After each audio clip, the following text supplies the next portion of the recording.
Assalamualaikum warahmatullahi wabarakatuh. Kami dari unit BM1. Kami menghasilkan projek yang bertajuk Bahasa Vendor Pintar yang terinspirasi daripada mesin layan diri. Baiklah, bagi aktiviti yang pertama, aktiviti ini dapat mengukuhkan lagi kemahiran membaca murid melalui pembacaan secara mekanis dalam kalangan murid. Murid akan belajar membaca perkataan dengan betul, mengenal ejaan dan melatih kelancaran sebutan melalui aktiviti tersebut.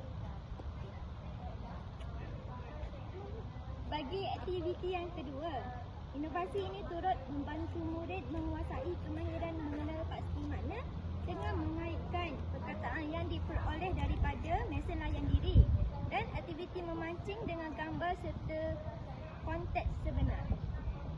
Okey, kita beralih pada aktiviti yang ketiga.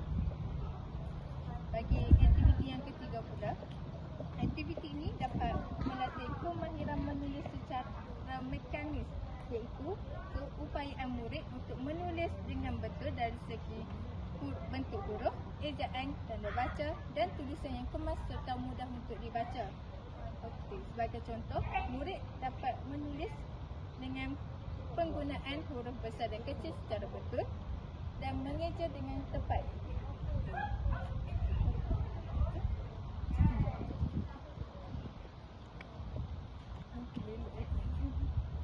Jadi, melalui produk Bahasa Vendor Pintar ini bukan sahaja membantu murid menguasai kemahiran membaca dan menulis mekanis, malah turut menggalakkan mereka mengenal pasti makna perkataan dengan cara yang menyeronokkan.